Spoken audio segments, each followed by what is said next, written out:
Muy buenas a todos y todas, ¿qué tal estáis? Estamos aquí en un nuevo episodio de Medicina con Cabeza.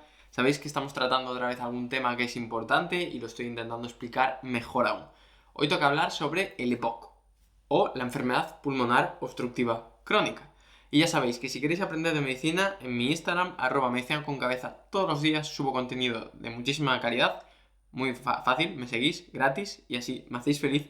Recordad, si estáis preparando el MIR, tengo las tutorías para poder entender bien la medicina y conseguir vuestra plaza. Y si queréis capítulos un poquito más explicados y todas las semanas, miércoles y sábado, en el Patreon podéis suscribiros y por 2 euros tenéis muchísimo contenido.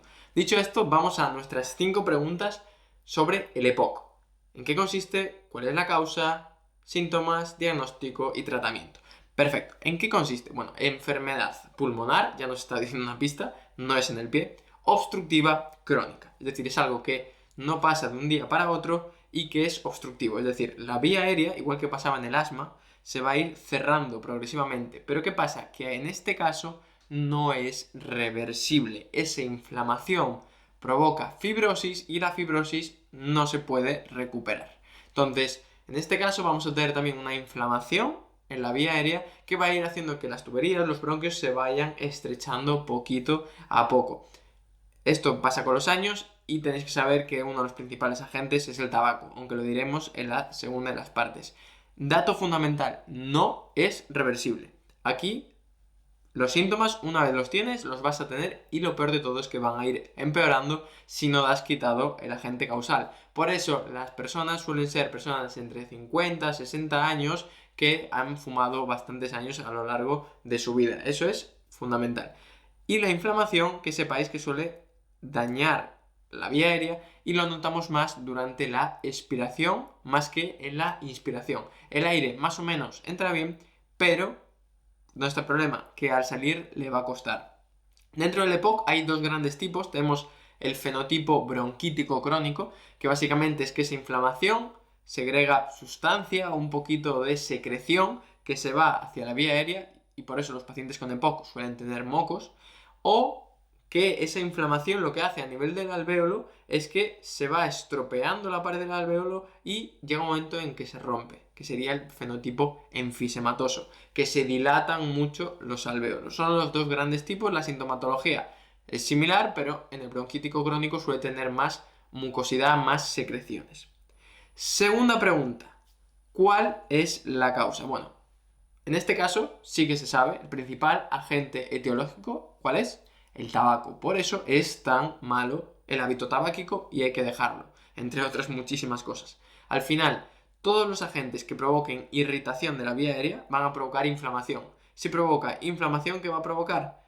Va a provocar una reacción inmune. Se van a liberar citoquinas y eso lo que va a hacer es deteriorar la vía aérea. Al fin y al cabo, al haber inflamación, se acumulan sustancias ahí, se acumulan citoquinas y se va produciendo esa obstrucción. Esa obstrucción que además va a ser irreversible porque se genera fibrosis. Otros agentes que podéis tener, la polución ambiental en ciudades en las que hay una polución muy alta, también tienen más incidencia de POC y alguna enfermedad como el déficit de alfa-1 antitripsina, que es una sustancia que tenemos en nuestro cuerpo y que protege a los pulmones y a la vía aérea de su destrucción. Precisamente hay pacientes que tienen un alto hábito tabáquico y que no desarrollan con tanta facilidad EPOC, seguramente está en relación con que esta sustancia funcione muy bien. Sin embargo, hay pacientes que están sanos, entre comillas, se cuidan y desarrollan EPOC. ¿Por qué? Pues porque pueden tener un déficit de esta sustancia. Para que tengáis esa idea, pero la principal etiología a nivel mundial, el tabaquismo. Tercera pregunta, ¿qué sintomatología va a dar? Bueno, si te sabes la sintomatología del asma, te sabes esta, pero lo más importante, identificarla, recordarla, pero porque la entiendes. Al fin y al cabo, hay una obstrucción a la entrada y salida del aire, sobre todo a la salida. Entonces, ¿qué va a pasar? Que nosotros necesitamos que entre y salga el aire bien para poder hacer un buen intercambio gaseoso y que la sangre se oxigene, funcione bien tu cerebro, tu corazón, tus riñones, tus pies. Si no pasa esto, nuestro cuerpo se va a notar disneico, va a notar que le falta el aire. ¿Por qué? Porque no está recibiendo el oxígeno que merece, que necesita. y por lo tanto tenemos disnea. Estos pacientes suelen tener una disnea que puede ser simplemente con los esfuerzos. ¿Por qué? Pues porque con el esfuerzo consumimos más oxígeno, por lo tanto necesitamos dar más oxígeno. Por eso estos pacientes al principio tienen disnea de esfuerzo, pero esto puede ir evolucionando hasta llegar a tener disnea en reposo, que sería la situación, digamos, muy grave. ¿Dónde va a estar el problema también? Las secreciones. Vamos a tener muchas secreciones que se van a acumular en la vía aérea y se pueden infectar. Por eso estos pacientes también tienen predisposición a tener infecciones. Pero la idea que tenéis que tener, ¿cuál es? Sintomatología: disnea. Todo lo que involucra la disnea, podemos tener situaciones de tiraje, podemos tener descompensaciones de POC y tenemos un mayor riesgo de infecciones. Esa es la principal sintomatología. Dicho esto, ¿qué toca? La cuarta pregunta, el diagnóstico. ¿Qué tenemos que diagnosticar aquí? Una obstrucción en la vía aérea irreversible. ¿Para esto qué hacemos? Clínica como siempre y una espirometría. En esta espirometría lo que vamos a ver es el volumen expiratorio forzado. Es decir, cogemos aire fuerte, llegamos a la capacidad vital forzada, es decir, todo el máximo aire que hay una vez tenemos una inspiración profunda, y a través de un tubo lo echamos de golpe. Eso es el volumen expiratorio forzado y lo que se mide es en el primer segundo. Lo normal es que este cociente, es decir, entre el volumen que podemos echar en el primer segundo y el volumen total que tenemos después de un volumen forzado, la capacidad vital forzada, es que esté por encima del 70%. Es decir, que en una expiración forzada, en el primer segundo echamos muchísimo aire. Estos pacientes, como tienen una obstrucción, este cociente va a estar por debajo del 70%, de 0,7. ¿Y qué va a pasar? Evidentemente, cuanto menor sea ese cociente, más grave va a ser el EPOC.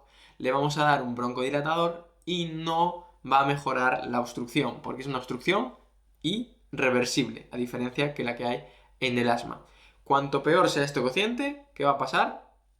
Peor va a ser el EPOC y lo mismo con simplemente el volumen expiratorio forzado sin ser el cociente. Con eso tienes el diagnóstico de enfermedad pulmonar obstructiva crónica. ¿Qué más? Tienes que buscar la causa principal. Si el paciente fuma desde hace 50 años, ya tienes la causa.